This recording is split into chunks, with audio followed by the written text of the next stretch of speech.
أقرب كده. السلام عليكم. بسم الله الرحمن الرحيم. الحمد لله والصلاة والسلام على الله الأكملان على سيدنا محمد وعلى آله وصحبه وسلم وبعد. أيام السعادة لنا موجود أمام أساتذتنا. ودايما كده بيقولوا لنا ليس له مشكلة وليس له تلميذ. ودي القيم اللي احنا اتخذناها المدارس العلمية دي يقف كل رسالة أمامها بكل احترام وتقدير. ودي من القيم الاجتماعية والقيم العلمية والمؤسسية اللي لازم كلنا نرجع نسمعها. هننجح لما نحترم أساتذتنا ونحطهم على دماغنا وهم سبقونا وبعدين كل سابق لهم تقدير حتى في الإسلام حتى لو بتولد قبل اليوم.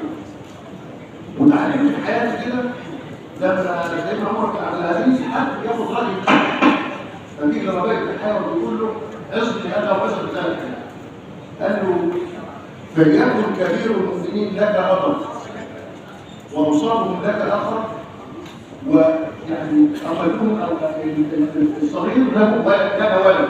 يعني بيتكلم عن المجتمع بصوره ايه؟ الكبير اب والاوسط ليك اللي معاك بصوره اخ والصغير ايه؟ ولد. قال له فوقت الاباء وارحم اخاك وتحنن على ولد. السلم الاجتماعي ده مهم جدا عشان نوصل للحته دي. عشان تنتظم المنظومه لازم قيم اجتماعيه. انا بحب كده.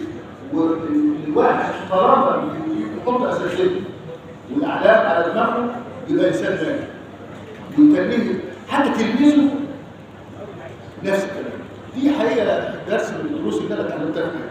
اما الامر الثاني الاولى لما قعدت كل ما بنتكلم عن الملتقى التنظيمي اتكلم عن الملتقى الاساسي وعلمنا وانا بقى انا في اداره سنه 2013 متواصل رئيس قسم ووصلت الحمد لله بفضل الله بلاد. تعلمت اهم حاجه العمل المؤسسي. لا ولن ننجح الا اذا كنا نعمل مؤسسي. يعني لما جينا من اول مدينه في القطاع حطينا تنظيمات تضمن حاجتين: الا يرتبط عمل بشخص والا يرتبط باستهلاك. مش الصبح جه ليه؟ جه عباد ما تفرقش هيجي يكمل ايه؟ بمسؤول. انما اجي مكان ما فيش ولا اجي مكان ما فيش اي عمل لان ما فيش ايه؟ عمل مؤسس. الحمد لله اسسنا في القطاع قاعده بيانات موجوده في كل مكان عند القاصي والثاني موجوده عند المكتبه وعند القطاع اللي بيعمل تحت عشان نضمن ايه؟ ان ما فيش في يوم من الايام تبقى في حوزه ايه؟ شخص. يظل الاستدامه. من ضمن هذه الامور عملنا مكتب الايه؟ مكتب الاستدامه والمكاتب الخضراء واهمها دلوقتي مكتب رعايه الايه؟ الخريجين. بقى عمل مؤسسي محدش يقدر يلغيه وخلينا يتنيه مستمر على طول. وعلى راسه الدكتور هادي ابو عاشور ده مدير الايه؟ رعايه الخريجين وده بقرار مجلس ايه؟ الجامعه عشان نضمن ايه؟ يبقى قرار رسمي نضمن الاستدامه. فبرضه نفس الكلام ده الدرس الثاني.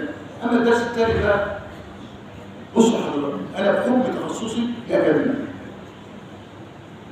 اتعلمت من الفلسفات اللي احنا درسناها كان فلسفه معروفه اسمها الفلسفه البيركماتيه.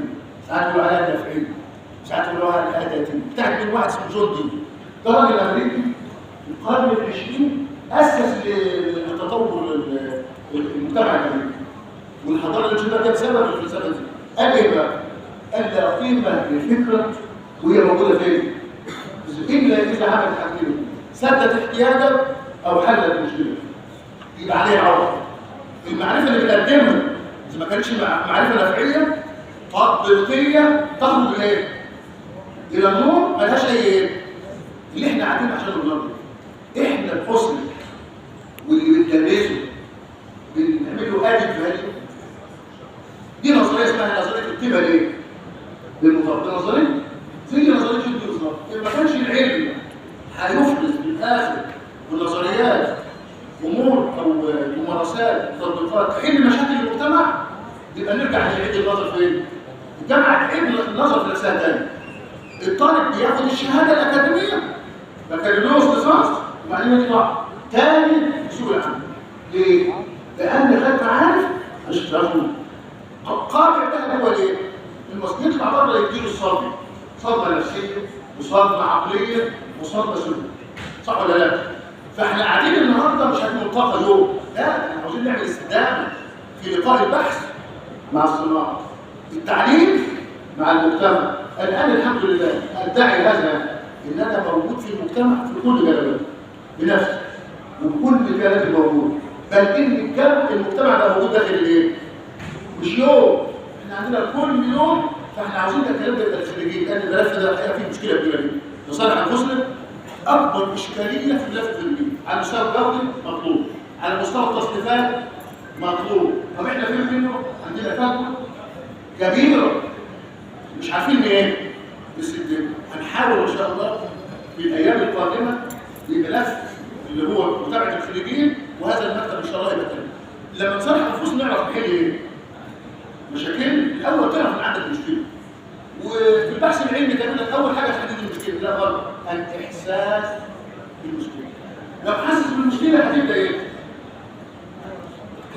تدور على الحل بتاعها. فبعد اذن حضراتكم الساده طبعا مسؤول عن الكليه ورسول العالم الامين، بالاول بنبارك لحضرتك للدكتور جمال اللي حقيقه تقديم له طبعا هو تفرغت في المبارك لانه حضرتك متفرغين في كلياتكم، لكن عاوز اقول له الاداري والقيادي مش درس، معلش ما اقدرش ادرس لما اقول له هي بس لا الله يكرمك. الاداري قاعد على المكتب مفتش في ملفات وبيمضي البوست، دي مش شغلته. شغلته في الاخر بيوقع تعرف ايه؟ الاعتماد. صح ولا لا؟ يعني يمضي البوست دي في ساعه، لكن بقيه الامل استراتيجي. راجل قيادي قاعد يرسم الخطه للمستقبل ايه؟ اليوم اللي بيعدي في الكليه وما يتعملش فيه حاجه بتعرف ان بيخلي، بل الساعه اللي بتقوله، لان عمرك سنوات والسنوات مش بتجيبها في الاخر لساعات بل ثواني. كل ثانيه تمر من حياتك هتحاسب عليها وانت قاعد على ليه؟ حبست الخدمه عن الناس. مش اللي بكلم دكتور اللي بتكلم عليه، احنا محتاجين نبقى على قد ايه؟ مسؤول.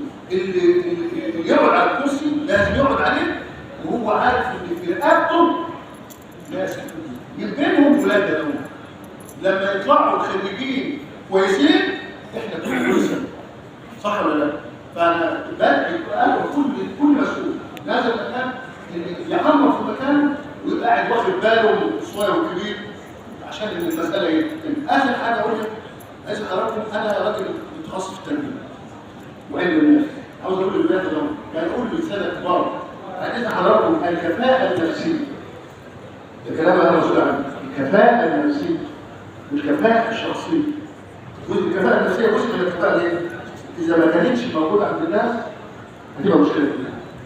ولادنا ما عندهمش ثقة بنفسهم. لأن افتقدوا الكلام ده عشان احنا ما عودناهمش يتحملوا الايه؟ المسؤولية. فهم الذات جزء من الكفاءة الشخصية.